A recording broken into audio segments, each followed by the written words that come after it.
had this to say to the CBC. Are we rolling? Yeah. Okay. My name is Wanikia Morningstar Cook, son of the creator seeking knowledge. I am 11 years old. My grandparents went to a residential school when they were young. They've been treated disrespectfully and cruelly. What happened to our elders is still going to scar us for life. Some of the kids disappeared, some even died in there. I want to know what happened and why we were sent there, and why did the Cree people, Iroquois people, Aboriginal people went there. We want a very good apology and explanation why. They should really mean it. At least we have a better future. Here, at least, if we make a mistake, at least we're not slapped in the face or the wrist. At least this place is safer than what they had back then. Hopefully, whoever sent them in that school can think of what they did to us. It just makes me feel sad. I even feel a little bit angry that our elders were treated that way. You can't change the past. You cannot change the past. It already happened. What am I going to be? Well, I'm probably thinking of Prime Minister. This is a good job. For many children and even grandchildren of residential school survivors, healing can take a long time. Wab Kinew is a CBC reporter in Winnipeg. His father wanted to share a story with Wab and his son, a raw and very painful story. And Wab decided to share that story with all of us to help us understand how that pain was passed on from generation to generation.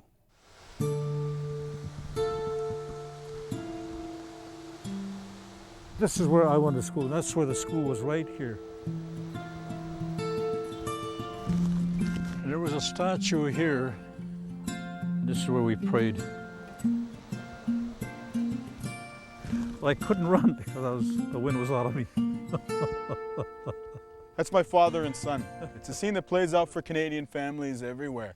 A grandfather laughing while sharing some old memories. In Ojibwe, we have a word, Don Kobitagan, that explains how the generations in a family are linked together like a thread. But in my family, those ties were nearly severed. It's a story of physical and sexual abuse, alcoholism, suicide, infidelity, and finally, redemption. This is my family story, and it starts right here at St. Mary's Residential School. St. Mary's Indian Residential School opened in Kenora, Ontario in 1894. It was run by the Oblates until 1962 when it closed. My father Tubasonaquit was brought here by his parents when he was 7, and in an attempt to get rid of his Anishinaabe language and heritage, the priest who registered him renamed him. And that's how I got that name, Peter Kelly. Yeah. And this is how I was registered. Then after that, I was given this number 54, which stayed with me all the years that I spent in residential school. By now, we've all heard the stories from residential schools. My father didn't escape the horrors. But I could not understand the givers of the teachings of God, how they behaved. He left St. Mary's at the age of 15, and like many survivors, he turned to alcohol to escape his confusion and pain. This is the famous couches at the reserve. They're still, I think we just threw them out last year. Diane Kelly is the Grand Chief of Treaty 3 in northwestern Ontario. She's also my older sister from my dad's previous marriage. I grew up with her, but she was more like an aunt because her kids were the same age as me. When she was a child, though, she saw our dad at his worst. He was a violent alcoholic. The pain is still there. Even talking about it today, it's very disturbing. You know, I love my father deeply, but there's a piece of my life that was profoundly impacted by some of the events in my childhood. And I also don't have my brothers here. So this is you, Danny and Daryl. Danny passed away in a car accident. A few years earlier, he took his own life. Yeah, 4 years earlier, 4 years apart. The trauma that they experienced and the lack of coping skills might have led to their ultimate short lives. Losing someone that you held in your arms when they were a little baby, when they were 2 years old, 5 years old, when you held them, and they're gone. And it's unbelievable. The pain is just totally unbelievable. And this is where the opening is. Being taken from his home at a young age meant he was raised by people who didn't love him, and so he never learned what it meant to be a parent.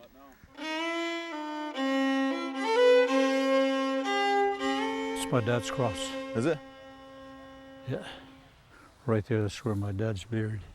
So were you, when they buried him, were you actually out here, standing around the grave? I was over there. My grandfather died after being hit by a car in 1947 and was buried in a cemetery at St. Mary's. My dad was allowed to attend the funeral, but an hour later he was called back to an assembly and beaten by a nun in front of his peers. His transgression? Standing beside his father's coffin, as is the Ojibwe custom, rather than kneeling like a good Catholic. When she started beating me up, I resolved that I'm not going to cry. If that's your best shot, you don't know what I'm going through here and seeing my father being buried. Yeah. And this physical pain that I'm feeling, that's nothing compared to what I feel. As our day of discovery wraps up at St. Mary's, See, all these guys went to school here. my dad shows his grandson some pictures of his childhood. Migizi. Migizi, the Anishinaabe word for bald eagle. The second good omen soars overhead of where St. Mary's used to stand. And there were little guys there just like you. My son is 5 years old now. He's the age kids were when they were taken away from their families. When I look at him and I see how frail he is, I wonder if he could take a beating from an adult like my dad did. I hear him cry for his mom sometimes, and I wonder if he could survive for 10 months without his parents. Seeing my son at this age makes my father's residential school experience hit home. I understand why he screwed up so much later in life, and I forgive him.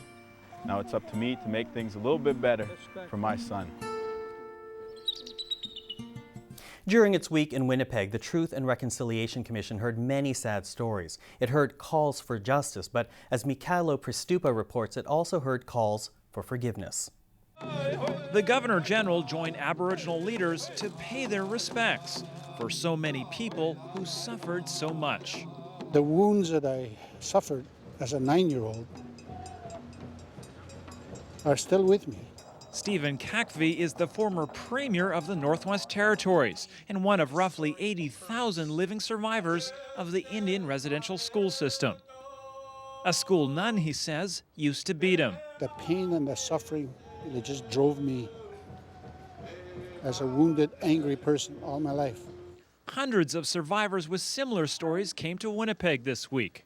They talked about being taken away as children and suffering years of physical, emotional, and sexual abuse. The truth, eventually, will heal us all. The commission hoped to record 600 statements from survivors, but got less than half that. Weather was a factor. For many who did share, the process was overwhelming. My dad died when I was 5 years old on Christmas Eve because of alcohol from residential school.